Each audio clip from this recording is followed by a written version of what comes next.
Good morning. Welcome back to another Live with Your Lobbyist here in Helena. Chelsea here joining you this week. I am doing the first update of what we have kind of a Facebook Live double header for you guys here this week. Okay, I don't know how that got interrupted for everybody. I was just told that our broadcast got interrupted. I got a phone call, so hopefully we're good to go. I see a couple people joining, so I'm guessing that means that maybe the broadcast hasn't been interrupted and folks can join. So please give me a like or write a comment. Let me know where you're watching from so I make sure that everything's going swimmingly and I don't get any more phone calls while I'm doing this update. Sorry, everybody. So as I was saying, I am doing this one solo this morning. Nicole and I have kind of a special little double header of Facebook Live planned for you. Currently, Nicole is in Great Falls meeting with Senator Daines, who is back in district doing some visiting. So she's going to be reporting live here in probably about another hour or so at the conclusion of that meeting about what they have talked about. So like I said, just a reminder for everybody watching, welcome back. Please comment, let us know where you're watching from.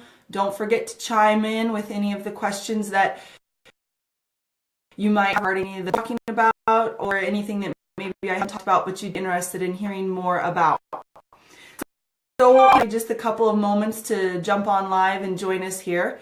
And one of the things I wanted to give a little bit of a recap on briefly this morning was our final Calling on the Capitol event was held earlier this week. And I wanted to give a big shout out and say thank you to all of us who took the time to make the trip up here and join. Members of our Women's Leadership Committee served breakfast on Tuesday morning, which was actually National Agriculture Day. So that was a pretty exciting time. We had great turnout for that breakfast. In fact, so great that we ran out of food, which is a good problem to have. And we're glad that everybody, including legislators, staff, other lobbyists, were able to stop by and participate in that.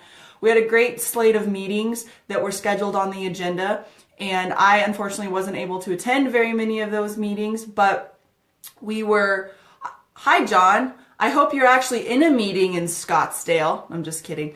John's traveling this week watching from Arizona, so we like to tease him about playing golf and being on vacation. But Calling on the Capitol was great, and we had good turnout. And at the early onset of this week, we were actually kind of feeling pretty optimistic that we might be sort of on the downhill slope of this session. We were beginning to kind of see the light at the end of the tunnel.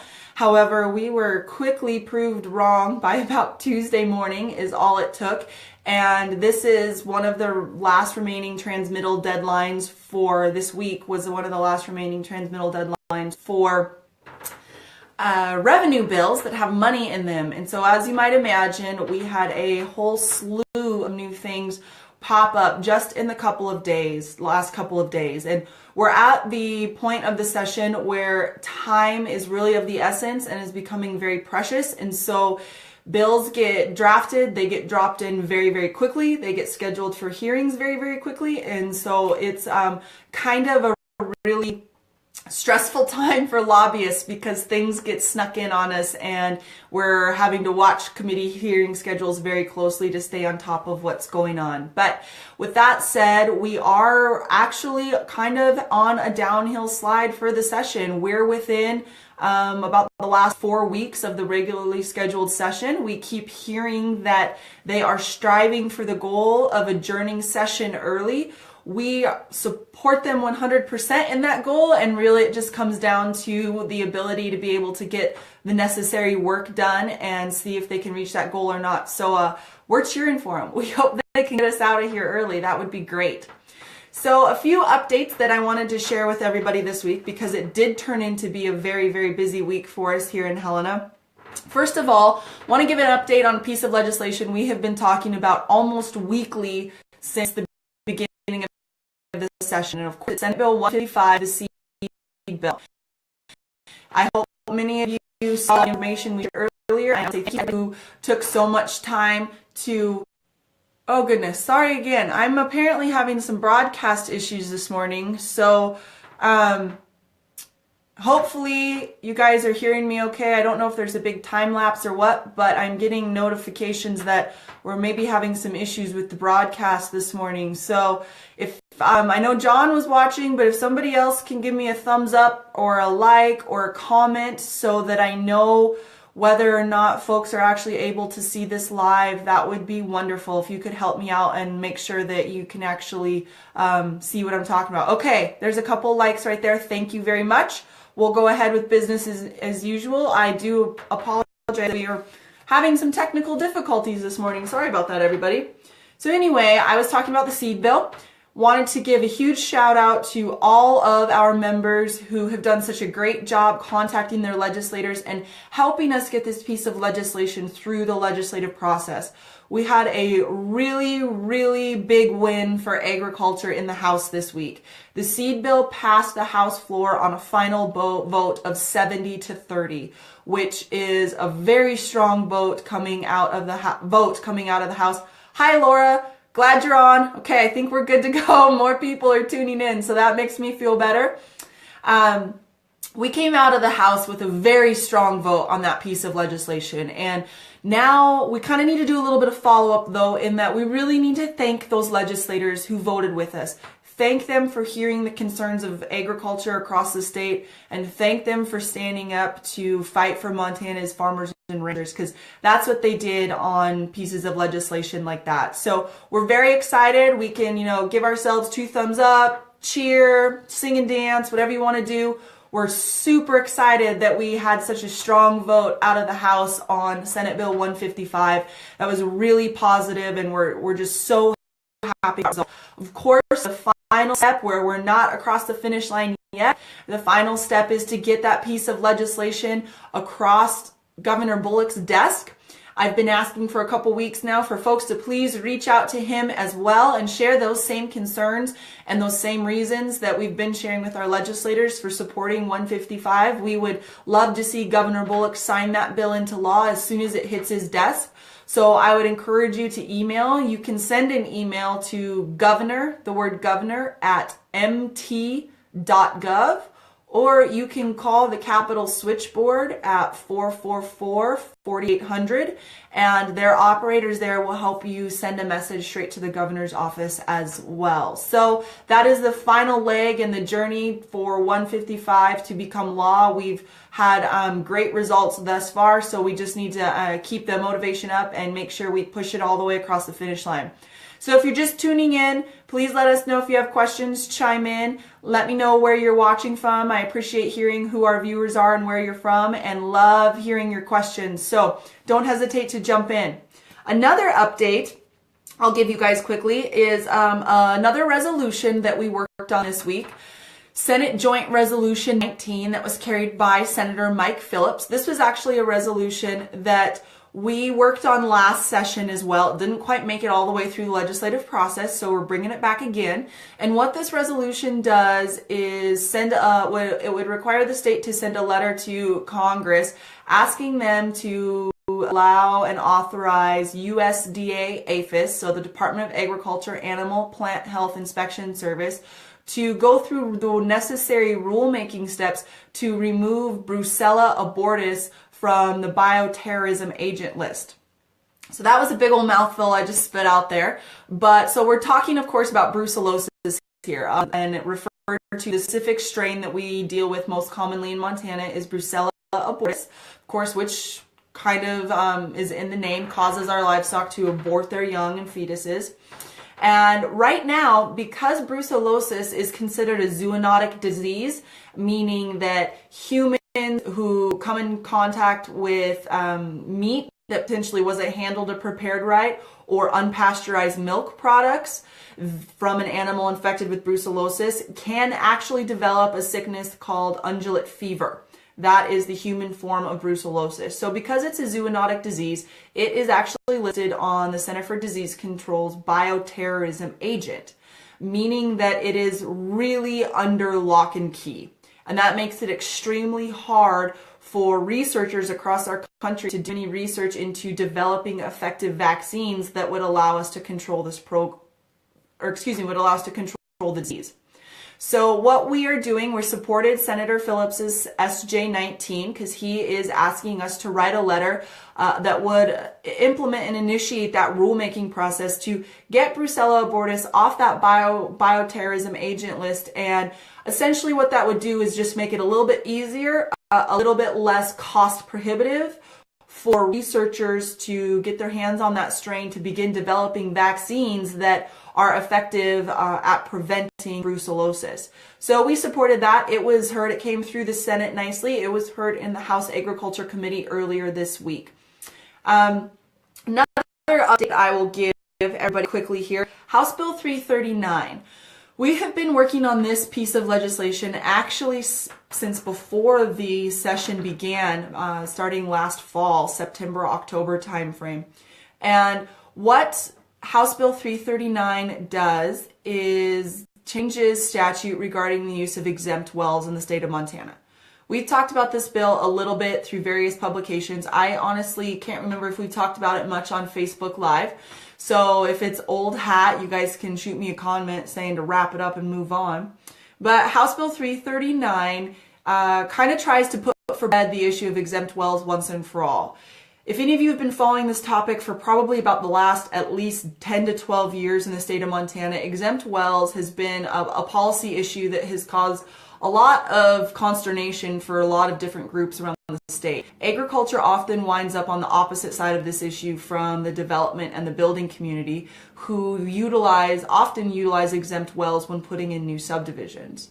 Agriculture is concerned about that type of use with exempt wells because we get very concerned about the density and the concentration of those wells and the impact that has on the source that all of those wells together are drawing water out of.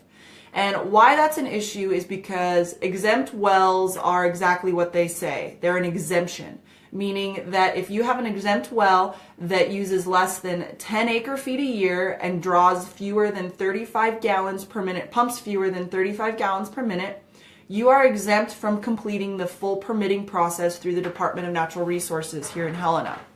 And so what we don't like to see happen is that exempt wells get utilized as a way to in-run the full permitting process, which does cost a little bit of money and does sometimes take a little bit longer.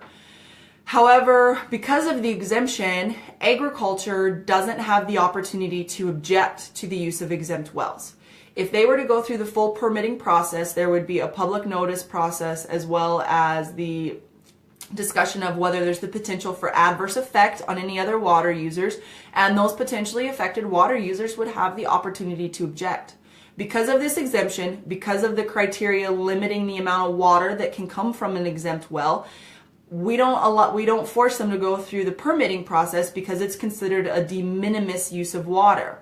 So we forego our ability for objection on exempt wells, which is why Farm Bureau policy supports keeping the exemption in place, because a lot of times agriculture uses exempt wells for stock water or individual domestic if we've got a well at our house. So we support keeping the exemption in place, but we support having very strict sideboards on the exemption and limiting how much they can be used. So we work together through the intern with a bunch of stakeholder groups from the development industry, from the drilling industry, from the other agricultural organizations in the state to come up with a concept that utilizes well spacing or distance, between the wells to limit how many can be used in one specific area. I see that Don Steinbeiser Jr. just joined. Hi, Don. Hope everything is well in Sydney today. It's a beautiful day here in Helena. Thanks for tuning in. Let us know, guys, if anybody's got a question. So in House Bill 339, we stipulated that in a closed basin, meaning in a basin where surface water has already been appropriated, in order to use an exempt well, there must be 660 feet between that exempt well and any other developed spring. Outside of a closed basin, in open basins, where surface water has not necessarily been entirely appropriated, we dropped that spacing limit a little bit, and you have to have 330 feet between an exempt well and any other appropriation or developed spring. Exempt appropriation, well or developed spring. I'm mixing up my words this morning. Sorry, everybody. So that bill did come through the House. We heard it in the Senate on Wednesday night. It was a pretty long night in the Senate. We didn't get out of there till close to 8 p.m. But we did get the hearing done. It was a good hearing, and we're waiting. We expect that committee will take some executive action on that bill sometime next week. Not totally sure when yet, but Farm Bureau does support that because we know that as long as the exemption exists, there is a little bit of exposure to risk for senior water rights holders, and that's ultimately the compromise that we give with exempt wells. If we wanted to have 100% opportunity to object all the time, we would have to do away with the exemption 100%. So House Bill 339 strikes a little bit of a balance in that it limits the use of exempt wells, which is beneficial to senior water right holders, but still does provide an avenue where folks can utilize them if they need to. So any questions on that one, please shout them out. Let me know what you're thinking about those pieces of legislation. Like I said, that was heard in the Senate Natural Resource Committee earlier this week on Wednesday evening. So a couple other things we wanted to talk about. If you're just joining us, another reminder, please comment, let us know where you're watching from, and be sure to chime in if anybody's got any questions. One new piece of legislation that we worked on this week that's kind of a really exciting concept, and we were glad to be able to be a part of it, was House Bill 631, which is carried by Representative Zach Brown from Bozeman. And Representative Brown approached us with kind of an interesting concept, and so we have been working a little bit with him as well as the Department of Ag and some other industry groups to develop a program which is reflected in House Bill 631 that allows for people who graduate from college from the Montana University system, if they're a resident from Montana who's going to go back to a farmer or rancher or intends to make their sole occupation a farmer or rancher, would be able to apply for some repayment of their educational student loans. And so we thought that was a really unique opportunity because we often know as young people in agriculture that it can be really financially prohibitive to try to pay off a student loan solely on a farm income without having to work several other jobs for a few years that potentially take you away from the farm or ranch full time. And so we were really excited to be a part of this. As the bill is written, it utilizes monies that are already available through the Department of Agriculture's Grow Through Ag program. And it would require there be an application process. People who would apply for this money would have to show that they do have need, of course, that they have student loan debt verified by the institution. They would come in and go through an interview process with the Grow Through Ag Selection Committee and I think it's an advisory council. And that council would determine how much money goes to however many applicants they have every year. Now the bill does also stipulate there are some other requirements. Like I said, you have to be a resident of Montana who attended a Montana University system school, who graduated with a degree, and you have to commit to returning to the farm or ranch for a minimum of 5 years. You can be going back to your own family's farm or ranch operation. You could be leasing or purchasing your own. You could be working in some type of apprenticeship or partnership with a neighbor or another scenario that you've developed for yourself and still apply for this. They're only eligible to repay up to 50% of the student loan debt. So you're not going to necessarily repay the entire 100% of somebody's student loan debt.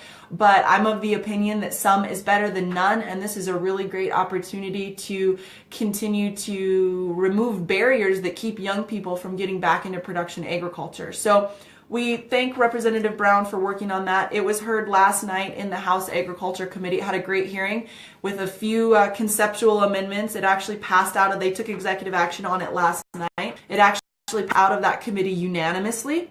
And so I predict we'll be scheduled for a hearing in the House very quickly sometime next week to move that, a hearing in the Senate sometime next week very quickly to move that along. So that was a great opportunity, something new, a new program that we haven't really had an opportunity to participate with something like that before. So we're excited to work on that and see if we can't get that implemented in the future as well. So I see we have a lot of viewers. Please chime in. Let me know where you're watching from. Thanks for the likes. I see those popping in. And let me know if you guys have any questions on anything we've talked about. I've already given a little bit of an update on Senate Bill 155, the seed bill.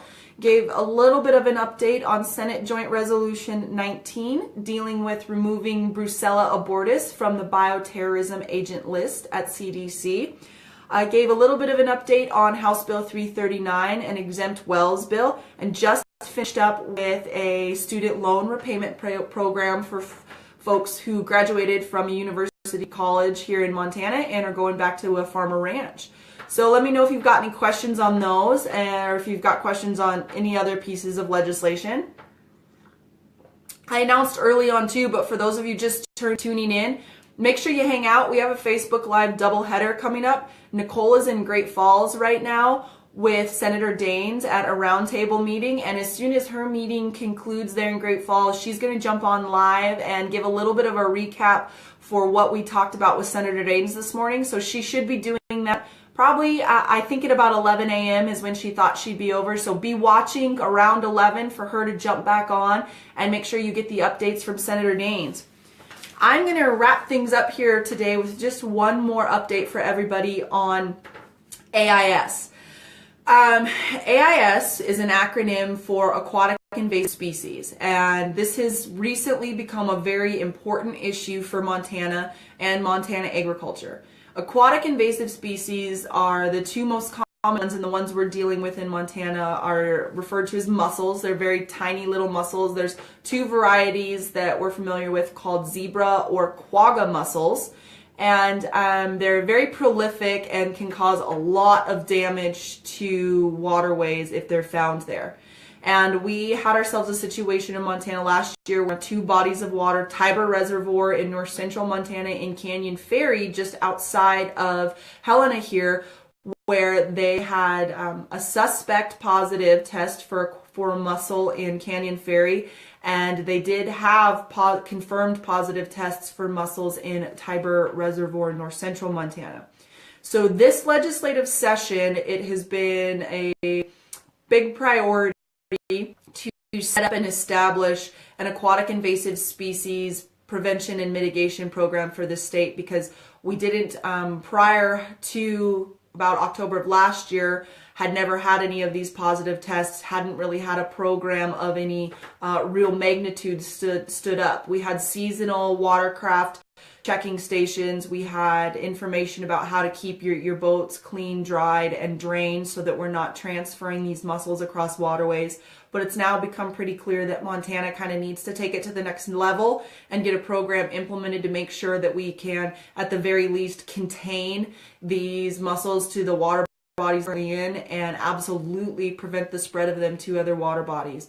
These mussels are extremely prolific. They procreate and very quickly, and they just clog things up. I don't have a good example of it here, but I would encourage you just to Google a quagga mussel. A common one that gets floated around the capitals, we have a tennis shoe that was submerged in water that had quagga mussels or zebra mussels in it, and I believe they say it was submerged for just under a year, and it is covered. You can't see, it's covered in layers and layers of these mussels. You can't see any resemblance of the shoe left, minus the shoestrings that they hung it into the water with. So something that poses a huge risk for irrigated agriculture when we get concerned about them clogging diversions, clogging pipes and pivots, getting into canal systems. Also a huge issue for hydroelectricity and the damages that could potentially be caused to their dams. Additionally, just a huge issue for Montana's waterways in as a whole, because eventually they just sort of begin smothering out other life forms and other food sources that fish eat, because they just become so dense and thick. So it's an issue that Montana is not taking lightly. The first of the AIS bills that we're hearing is actually this afternoon. And I stand corrected, actually, there are 3 AIS bills up for hearing this afternoon that were just dropped in this week. So we are pretty late in the session to be having a discussion of this magnitude. So it's taken a lot of work by a lot of stakeholders to get us where we are this point. And agriculture is coming to the table right now. We do have some concerns about the current package of bills that's being proposed today. Two of those bills we will be testifying on this afternoon in opposition to. The first of them is Senate Bill 363, carried by Senator Chaz Vincent, and the second is House Bill 622, carried by Representative Cuff. And these two bills are basically considered companion bills. Senator Vincent's bill sort of establishes where the money will be spent, who will be paying into the fund, and I'll get to that in a minute because that's pretty important, and how the money can be spent. And Representative Cuff's bill establishes an advisory agency made up of a variety of stakeholders that will serve as a consultation and collaboration group for the departments charged with administering the AIS program. So a couple things to remember that are important about about AIS. Currently in state statute, there are 3 departments charged with spearheading an AIS program are the Department of Natural Resources, the Department of Fish, Wildlife, and Parks, and the Department of Agriculture. In fact, almost all of the statute regarding aquatic invasive species currently on the books in Montana lies in Chapter 80, which is all of the agricultural statute and laws. Secondly, we do have a permanent aquatic invasive species trust fund that was established, I believe, 2 sessions ago. That is statutorily administered. Statute says it's administered by FWP. It is housed also in Title 80 in agriculture chapters. So we're pretty concerned and adamant that agriculture needs to be at the table here. We have not been to date, and so we've voiced those concerns and have asked to be brought in, and there is processes underway to make that happen. Additionally, let's talk about the funding sources, because those are the big issues for where AIS is coming from. Right now, we're trying to raise, I believe the number that's been thrown around is about $11 million. We've talked a lot about how the budget is pretty tight this year. So coming up with $11 million means that it's going to have to come from increased fees and potentially taxes on citizens in Montana rather than the general fund. We do contend and will argue that aquatic invasive species are a general fund issue for Montana. And so we do believe it's appropriate for there to be some sort of contribution from our state general fund, because this is an issue that impacts every single citizen in our state. But right now, as the funding structure sits, we have hydroelectric utilities paying a lion's share of the fees to fund this program. We have some increases, potential increases in fishing licenses, as well as added boat decals and stickers that people utilizing motor boats would have to buy before putting it on any waterway in the state. That includes people in Montana and tourists who are recreationally maybe coming in from out of state to go boating in the summer. They would be required to pay for those stickers as well. And the third leg of this funding structure is irrigated agriculture. And we want to be very clear when we talk about this that we're not opposed to paying our fair share, because there are very detrimental and negative consequences that agriculture stands to feel if we have a spread of AIS throughout our state. However, we also feel as though this isn't necessarily an equitable funding structure, because we argue that there's a lot of other players that should be in this funding structure as well, including cities, municipalities, other people that pull surface water in general. It's not just agriculture. Secondly, we also argue that agriculture, who uses a lot of electricity to run pivots, to run pumps, and to irrigate our fields, are going to be paying more than our fair share because of the increases to hydroelectric and the potential increases that we might see in utility bills as a result of that. So we're going to be going in today with those concerns, excuse me, and we're going to be opposing the bill, but we're going to be pretty light opposition, because we support getting this stood up. We support having something in place, but we just have some concerns that aren't addressed in the legislation as it's currently written. And so we're going to go in and voice those concerns, talk about what we need to see, what we think should be happening, and hopefully try to be able to work with the bill sponsors and the other interested stakeholders. Excuse me. sorry, frog in my throat, to try to get some amendments or the necessary changes put into those bills to meet our needs. So that's kind of the 30,000 foot view of the AIS situation as it is right now in the state. I hope that if anybody's got any questions, I see that Cindy's watching us. Hey Cindy, hope you're having a great morning. Hope that you guys would chime in if you have any questions or concerns about anything we've chatted about.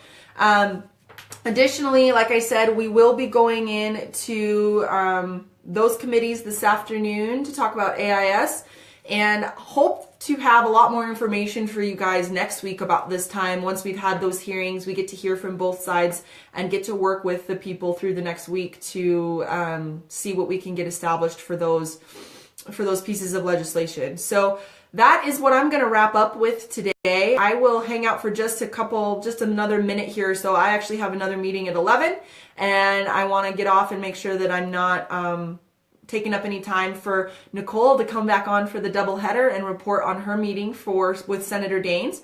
So if you did just join us, be sure you jump back on live here when you see us go live, probably around 11 o'clock, which is probably pretty short from now. Nicole had a roundtable meeting with Senator Daines this morning, who's back in state doing some work this week. So she's going to be jumping on live from Great Falls to give you guys an update on that. And let me know if you've got any questions on what we talked about this week. I gave a seed update, which we should all pat ourselves on the back. Thank you for contacting your legislator. We passed that out of the House on a very strong 70-3 vote. Now we just need to put the icing on the cake, so to speak, and still communicate with the governor's office and encourage him to sign that piece of legislation.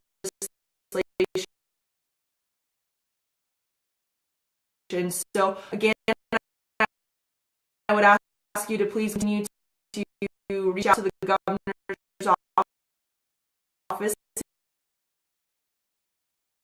and communicate with him on talk about SJ through the Grow Through Agriculture program.